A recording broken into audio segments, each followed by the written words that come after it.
What's happening, everybody? It is the third Saturday in October. That means we are previewing the biggest SEC game of the week. That's Alabama versus Tennessee. Jalen Milroe versus Joe Milton. Who can lead his team to a monster victory? Locked On SEC crossover edition starts now. You are Locked On SEC, your daily podcast on the Southeastern Conference. Part of the Locked On Podcast Network, your team every day.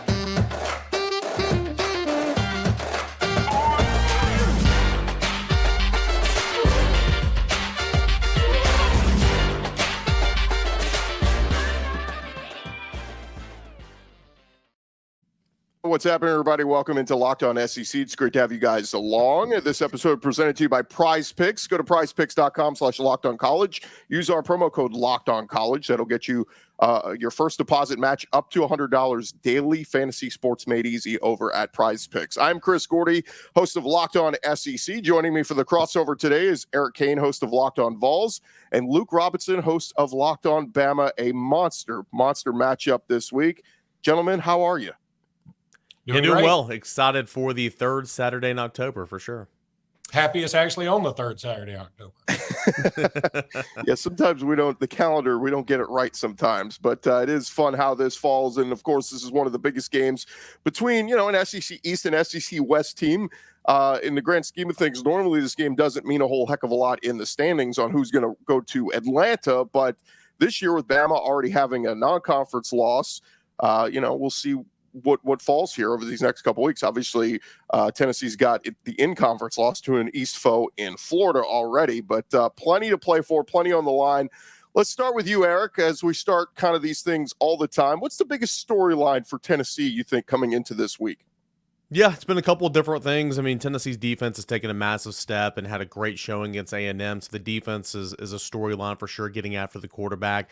The run game, I mean, what it did against A&M, what teams, Alabama included, couldn't do against A&M, what Tennessee did do on the ground against A&M was pretty impressive last week, and Jalen Wright's definitely a storyline. But, I mean, honestly, it's the most important position in all of sports. It's the most popular and most important. So the main storyline for Tennessee, even coming off a big win at home that you needed, is the quarterback play in Joe Milton and how it needs to be better for Tennessee to win a game like this on the road and certainly win some of those big games on the schedule, Georgia and some more, down the line. So I think the biggest storyline is, obviously you got the win. You're in a good spot. You certainly have a chance in this football game, but you need your quarterback to pick up a little bit of slack in Joe Milton. Luke, for Alabama, what's the biggest storyline in your mind this week? Yeah, I mean, he sort of stole my thunder. I mean, the quarterback is the most important position in all of sports, if you ask me. And I think it's going to come down to that. Look, these two quarterbacks are kind of similar. I mean, big arms, very athletic, mobile enough. In fact, I think maybe Milroe's a little bit more mobile overall and maybe a little faster, but both have some accuracy issues at times. They have this close to the same number of interceptions, close to the same number of touchdowns. Milroe, oddly, has actually thrown for more yards. I know that the nation probably doesn't feel that way, but it's true. And he's played one fewer game.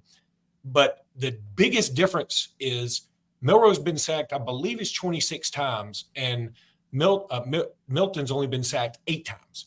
And now that's a reflection on the offensive line as well as the quarterback. But that's something that's got to change for this. So, I mean, I think if you're talking about two keys for Alabama, it's going to be offensive line improvement somehow, some way against a team like Tennessee that is very good at rushing the passer. And also Milroe, who's been growing game by game, maybe not at the pace everybody wants him to grow, but he's been growing game by game while his floor has remained about the same. He's got to know to throw the ball away a little bit more this time instead of taking sacks and costing Alabama yardage.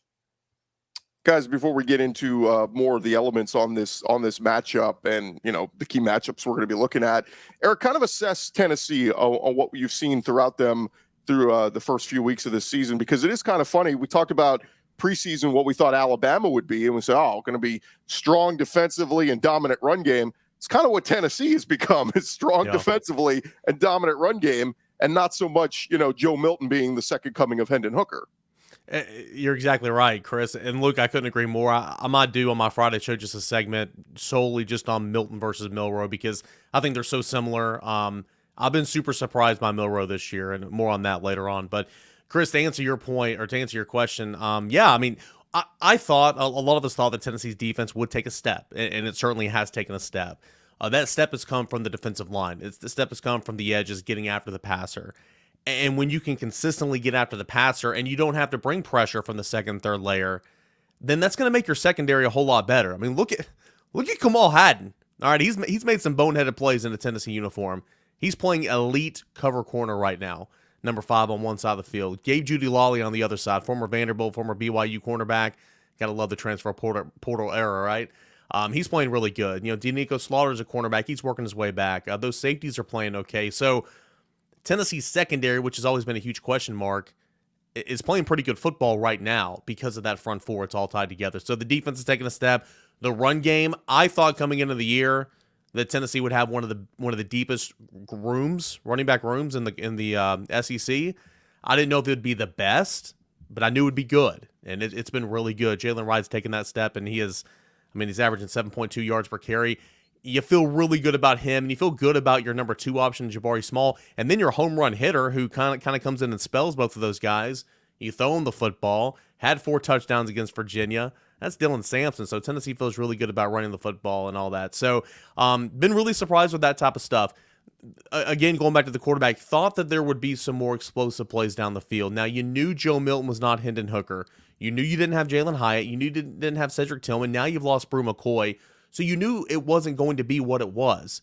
But I still think the lack of explosive plays down the field, 20-plus yards, Milton's one of the worst quarterbacks in the country in those statistics. So I think that's been the surprising thing. But it's been good to see the run game, which I thought would be there. It's really good to see the defense, which is impressed me more than what I thought it'd be at this point.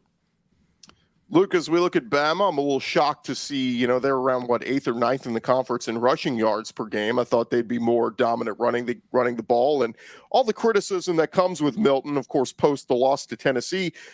Look, the crazy thing is Alabama's playing close games, but they're getting the job done, Luke. When they need a big play made, they're finding that big play to secure victory against Ole Miss, against A&M, and then, of course, this past week against Arkansas. Alabama fans may not like it, but the team is still finding ways to win, and that's what's most important. Yeah, I mean, honestly, we don't like it for the most part. I mean, there's a contingent of Alabama fans going, hey, don't ever look a win horse in the mouth. I know I sort of botched that old saying, but you know where I'm trying to go. It's like a gnat. It's like a gnat on a mule's ass, right? Well, he said a gnat on a fly's ass. I was like, that is one small gnat. But anyway,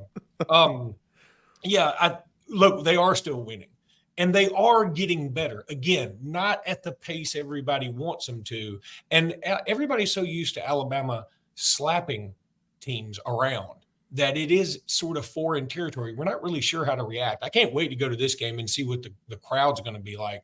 Alabama crowds can notoriously be sort of golf clappy, but in a big game, they'll get after it as much as anybody. But so I'm hoping that Alabama fans are really into this one at this particular game. But yeah, they are still winning. That's a positive. But boy, it doesn't feel like Alabama of old. Every now and again, you'll see a flash. But, I go back to Milroe for a second, and it's so weird. His best plays have been when the snaps have been awful, it seems like. He picks up a snap that's a worm burner, and then he's able to throw a deep ball to Kobe Prentice or something.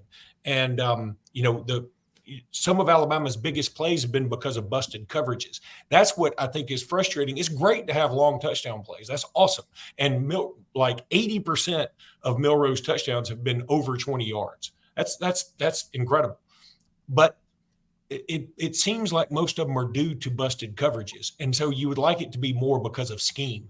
Everybody's still learning. Tommy Rees is still learning. They're trying to get through this thing. And, right now it's a very NCAA tournament mentality, I think, for Alabama, survive and advance. And then hopefully if Alabama is able to maneuver their way through the rest of the schedule, which I think they can, because they do get their toughest games at home, Auburn notwithstanding, we all know Auburn, Jordan-Hare Stadium is built on an Indian burial ground made of fallen UFOs. So weird things happen there.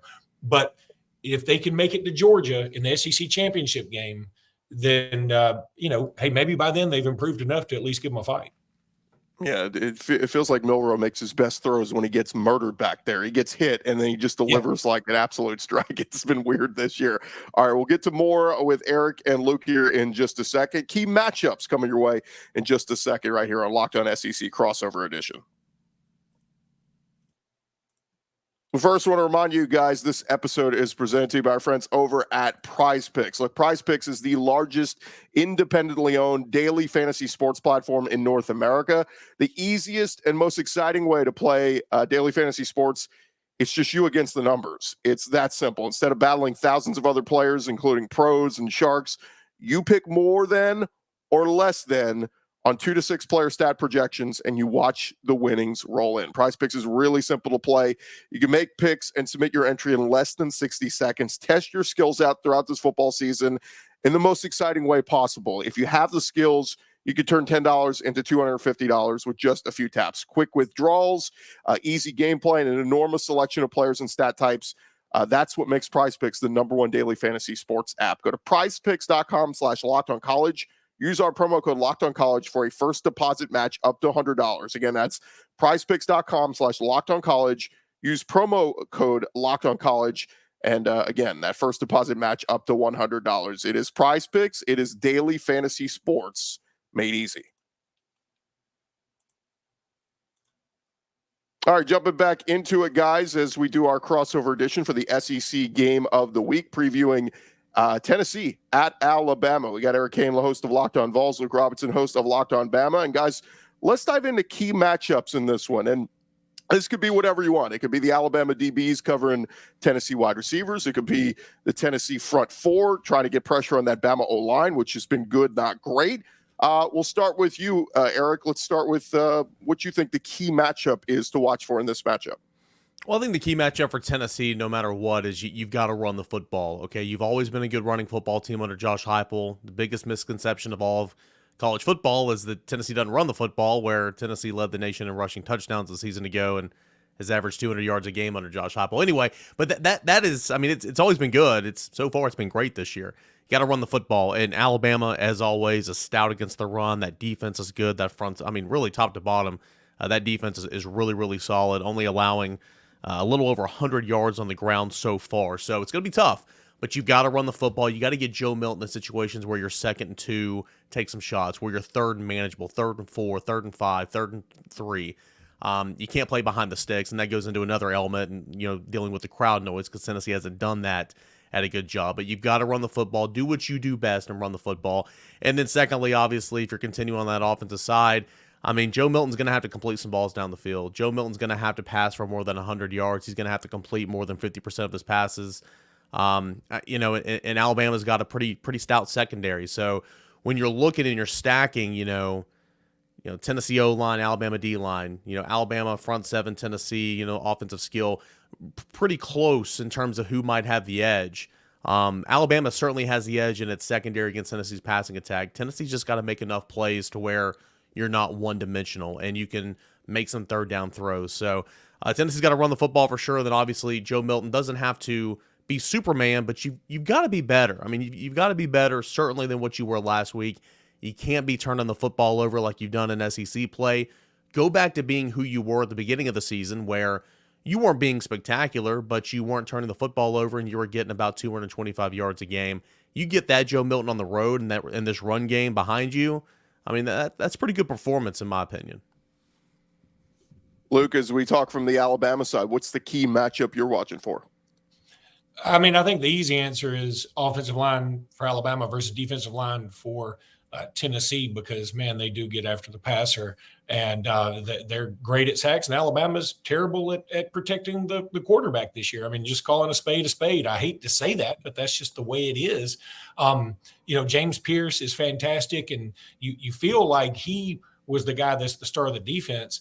But in the end, I mean, it may be Aaron Beasley for Tennessee. The linebacker is 8.5 tackles for loss, a couple of sacks. I mean, these guys are really good. And Alabama's just so green on the offensive line. But I think the other key thing is going to be special teams. Look, Will Reichert hadn't missed a kick since he missed the kick against Tennessee. And, I mean, that's got to stick in his craw a little bit. You look, there are a million things I can say about that. Like why in the world we weren't running the ball to try to get it a little bit closer for him. Don't make me go into that again, please. I gotta get serenity now. But I think every drive needs to end in a kick for Alabama, whether it's an extra point, field goal attempt, or punt. Don't turn the ball over. And on the other side, get ahead early. And that's so cliche. I mean, of course, everybody wants to get ahead early, but I think it's really important. You go back and look at how Florida took a 26-7 lead at the half or something like that. And then you make Joe Milton have to pass. And again, he can pass. He can throw it over their mountains. I mean, he can throw it a gazillion yards. The problem is sometimes it doesn't go where he wants it to go or anybody wants it to go. And if you can force him to some bad passes, get some turnovers, and get ahead, I think that's going to be one of the key matchups.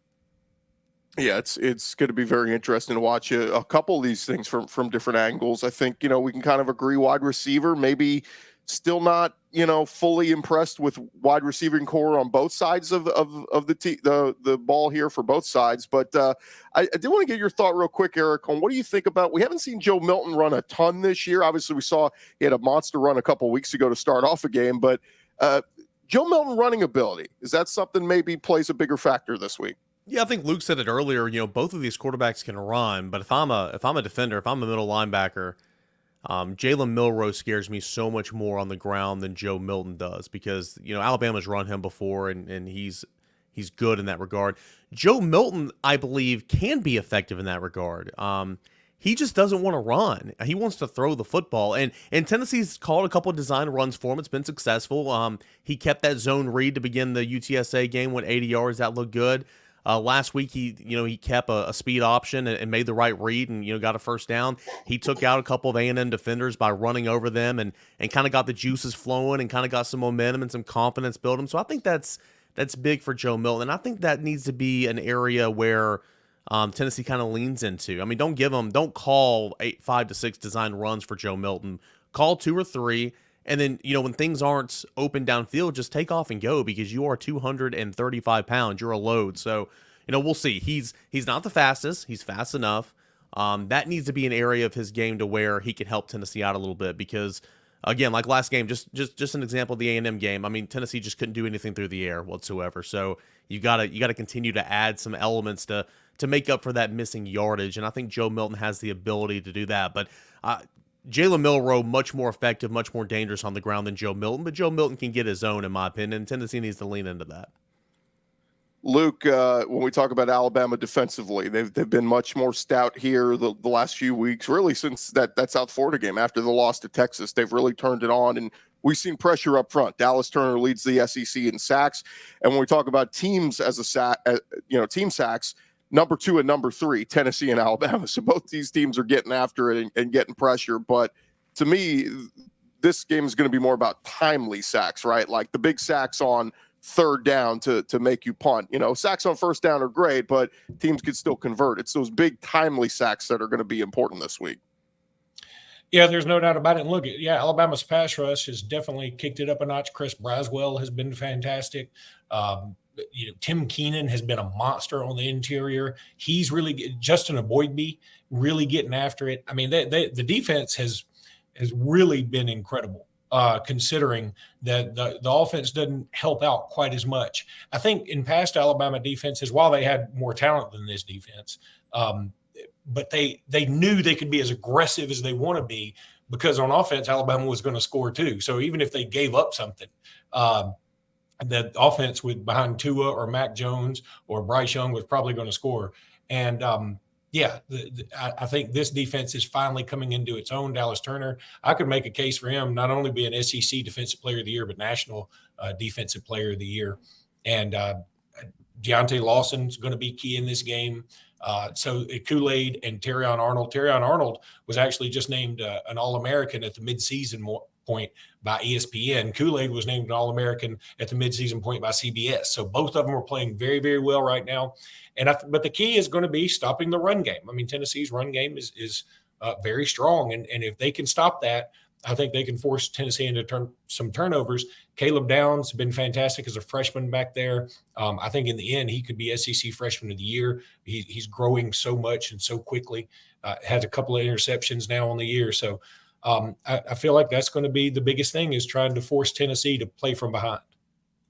Yeah, it's so interesting when you talk about Alabama's offense. I couldn't believe when I was looking at the number. Alabama has scored 26 points or less in 4 of their last 5 games. We're so used to Bama scored in the 30s and 40s and even 50s under Bryce Young, and to see this offense come way back down to earth. We'll get into the numbers here, guys, but that over-under number I think is about around 49. Under low scoring game this week. We'll get to that in just a second. Thank you guys so much for making us your first listen every day. We'll get to score predictions coming up next. But first, I want to remind you guys, this episode is presented to you by our friends over at the Jace case. Look, Jace Medical is doing their part to help you guys get ready for the unexpected. There's a lot of uncertainty in the world today, and it's important for you to be prepared from hurricanes, earthquakes, unrest in the Middle East, tons of stuff going on. And, things like that can always lead to supply chain shortages for medications or the inability to get medications in a timely manner. And the Jace case is a personalized emergency medication kit that contains 5 essential antibiotics that treat the most common and deadly bacterial infections. You can also customize your case and add additional life-saving medications based on whatever your unique needs are. Go check them out, please, and make a right decision for your family over at jacemedical.com. That's JASE medical.com. Enter our promo code LOCKEDON at checkout. That will get you a $20 discount on your order. Again, that's promo code LOCKEDON at jacemedical.com, JASE. And you can also buy a gift card for family or your loved ones so they can get a Jace case of their very own. Again, holiday season coming up very soon. So, look, go take care of business and make sure you are prepared for the unexpected with the Jace case at jacemedical.com. That's promo code Locked On. Go check them out today. All right, guys, as we dive back into it here on Locked On crossover edition, Locked On SEC, talking the SEC game of the week with Eric Kane of Locked On Vols and Luke Robinson, host of Locked On Bama. And guys, time for the moment of truth. Let's get into how you see this one playing out. What are you watching for? And ultimately, we'll get a score prediction. Eric, how do you see this one playing out? Yeah, man, I think we're dialing back the clocks here. I think we're playing defense. I think we're running the football. Man, it's going to be, in my opinion, and watch him go score 50 plus again, but it's going to be the complete opposite of what last year was, 52-49, the fireworks and everything. So, defensive stops, a couple turnovers, can special teams be a factor? Tennessee had a special team score last week.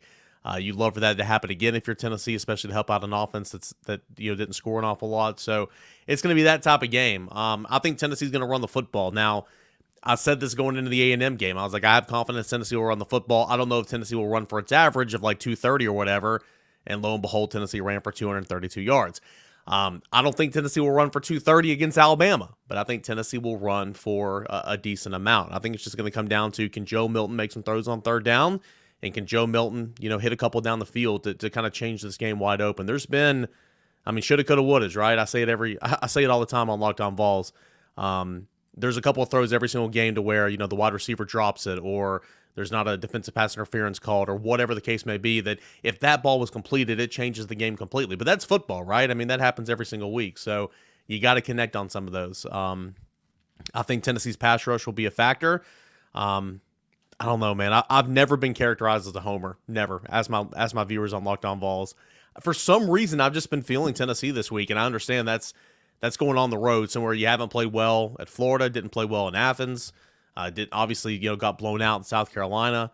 Tennessee's not been a good road team here lately, but there's something about this matchup. The more I've looked into it all week long, I've just felt like Tennessee can win. Not only can win this, but will win this, especially if Joe Milton plays a little bit better. So I'll reserve the right to change this tomorrow on my show. Or on Friday. I'm saying this right now. Give me Tennessee 27-24 in a low-scoring defensive rock fight. 27-24. I like it. I think that does hit the over though on that one. So it's 49 is where we're sitting right now at FanDuel. Luke, how do you see this one playing out? What are you watching for? And score prediction? The old adage that Jimmy and I say all the time is a team will play its best game a couple times a year, its worst game a couple times a year, and everything else in between is what you actually are. I'm looking for Alabama to play one of its best games this weekend because I don't think they've done it yet. They hadn't put together two complete halves at all. And I feel like they can do that this week. I can't get the Tennessee-Florida game out of my head. Tennessee just didn't play well. They didn't handle the road very well at all. Eric's already brought that up. And that's the only road game they've been on this year. I mean, I guess they played in Nashville against Virginia, but they're leaving the friendly confines of Knoxville. And they're going to be playing in Tuscaloosa. I think the crowd will be ready. I think they will be rowdy. The Alabama fans are ready to explode. I mean, they want to see this team put it together because it feels like it's been a minute since Alabama's really put it together. Like last year, even with Bryce Young, who I could make the argument is the best player in Alabama history, he couldn't work the magic and get everything going. There was just too much disjointedness, if that's a word. But I'm going to pick Alabama to win. I'm going to also go more throwback. I'm going to go 19-14, which is the score from, I think, 2015 when Derrick Henry had to score late. I think it's going to be tight. I know I've said I think Alabama's going to play one of his best games, and then I say they only get 19 points. But I feel like they're going to be a well-earned 19 points because I feel like this Tennessee defense is very good. And Tennessee's going to run the ball more, and the new rules, I think the clock's going to run a lot more. So I don't think there'll be quite as many points scored. And look, let's face it. I mean, Alabama can be quick strike. They just aren't necessarily usually quick strike. So I feel like Jalen Milroe may run the ball a little bit more. Look, he can run the ball. Everybody's got that Arkansas game last year in their head. That long run he had on, I think, 3rd and 15 or something, where he just was blazing down the field. And everybody goes, oh, my God, this guy is such a great runner. He really hadn't done much of that this year. He scored on a long run against Middle Tennessee State, and he scored on a 53-yarder, I think, against Mississippi State. Other than that, he's like Joe Milton, like Eric was talking about. He's a little tentative to run, I think, because he wants to pass so badly. But hopefully Alabama can talk him into this week saying, Bud, you got to be you. And if the running lane is there, take it. I just think that's the way it's going to be. And let me throw one more caveat in there that, I think the coaching staff has shown a lot more confidence in Milroe in the sense that last week against Arkansas, Alabama had a big lead. Then they sort of went to sleep. Arkansas comes back, and Alabama's got the ball late. You think they're just going to keep running the ball, try and run as much clock as possible, force Arkansas into their timeouts. And the coaching staff trusted him to make a pass. And he got nailed, but he did make the pass. It wasn't perfect, but Knobloch went up and got it, gives him a first down, basically seals the game. And I think little things like that help you grow even more as a quarterback. You're like, okay, they trust me. And now you can be more of yourself instead of trying to force yourself to be something else. So I'm going to go out 19-14 and, just hope Alabama comes out on top. I'll take a 1-point win. I don't care about the cover. So Eric went 27-24. You were 19-14, Luke, for the win. I don't know why I saw, like a close game and Tennessee setting up for the game-winning field goal, and like Jaheim Otis comes up and blocks it, Terrence Cody style. I don't know why that went through my head. I'll take it. I'm going to go 23-20 Alabama. Again, this being at home, if it was in Knoxville, I would take the Vols. I think two very evenly matched teams in a lot of different categories. It's just that edge. Bama doesn't lose in Tuscaloosa very often. They've already lost one this year. The odds of them losing another home game, well, they get LSU in 2 weeks too. So one of these games, can Alabama survive both Tennessee and LSU in back-to-back games? Going to be tough, but we'll see. But I'm going to defer to the home team. I did think earlier this week I was leaning more like 30-13 Alabama. I was leaning heavily that way, but I've come back down to Tennessee, and I think this one's close. But I think we can agree, guys, on all three of our predictions. Hammer Bama plus or Tennessee plus the 9, right? Yeah, I think so for sure. I do have one more question for Luke, Chris, and I'll be quick. I know we got to get out of here if that's cool. Luke, how do you think Alabama handled the tempo each of the past 2 years? I'll say this: Tennessee's not as fast as they've been the last 2 years. They're still gonna go tempo, but with Joe Milton, especially on the road, you got your center back in Cooper Mays, which is huge. But on the road, Tennessee slows it down because, again, they got to try to communicate and do all that type of stuff. But still, it's going to be the faster tempo than you've seen all year if you're Alabama. How does Alabama, in your opinion, the last 2 years kind of handle that tempo from Tennessee? Pete Golding the former defensive coordinator. I feel like, that's been part of the problem. Look, I'm not throwing Pete Golding completely under the bus. There are a lot of Alabama fans that just think he's the devil incarnate. I don't, but I also don't think he was great for Alabama. I think that it just wasn't a great marriage. And now Alabama's got a defensive coordinator in Kevin Steele that's much more aggressive. And I feel like if Kevin Steele had been the defensive coordinator for Alabama the last 2 years, some of those losses wouldn't have been losses. And that's just my personal belief. Again, not trying to blame it all on Pete Golding, but that's just the way I think. And how will they handle the tempo? I think they'll be fine. I mean, look, tempo is sort of something you deal with most everybody now. I mean, it's not complete. Yes, Tennessee is faster than most. Now, they're not as fast as they have been, just as you pointed out. But I think tempo is one of those things that everybody's sort of gotten in the groove with now. I mean, Oregon gets beat sometimes and they do tempo. I mean, it's just, and they've got a lot of talent. It's just one of those things you got to deal with. You don't have to, I'd be more scared if I was facing the wishbone. Nobody faces that anymore. So, I think they'll handle it okay. And Alabama's defense is really turning a corner. So I feel like whatever gets thrown at them, I'm very confident in. Whatever gets thrown at Will Reichert, I'm very confident in. I'm very, very, very nervous about the offensive line giving up 5 sacks, which is about what they do every game. Yeah. Either way, guys, one thing will be for sure. Somebody will be smoking cigars on the field at the end of this one, whether it's Alabama or Tennessee. Going to be a great one. It's the SEC game of the week. One more thing. Yeah, go ahead. Chris, we will not throw our goalpost in the river. Yeah, still can't find Tennessee, so yeah. Look, Alabama. We've seen a lot of schools this season rush the field, and we've scratched our head going, "Why are they rushing the field?" Don't rush the field, Bama. If you win this one, you should elevate yourself to a higher standard than rushing the field. Tennessee last year. I mean, it'd been 15 damn years. Like, no, I'm not discrediting Tennessee. I'm just saying, like when a Clemson or I don't know whoever this year beats somebody who's like unranked or like a 20th ranked team, and you rush the field. I hear you, like for sure. Now the embarrassing part of that whole situation was Tennessee's athletic director, who was so good at his job. He's such a good, money maker. He puts out a GoFundMe after that saying, "Hey, we need a goalpost for this weekend. We got a home game." Come on, dude. Anyway, yeah, that's Chris. That's lame. In the show, man. It's gonna be a good one. It's gonna be a good one. Raise the standard across the SEC. Less rushing the field. All right, yes. we can admit it was a great ball game. Let's turn around and go home, and we don't need to rush the field. But anyway, going to be a heck of a game. Third Saturday in October. Going to be a good one for Eric Kane, locked on Vols. Luke Robinson, locked on Bama. I'm Chris Gordy, locked on SEC. This has been a Bama Vol SEC crossover edition of Locked On, and want you guys to keep it locked right here on the Locked On College channel. Every Friday we'll have the Locked On College preview, breaking down the whole world of college football. That's coming your way on Friday. We'll talk to you guys tomorrow right here on Locked On SEC, Locked On Vols, and Locked On Bama.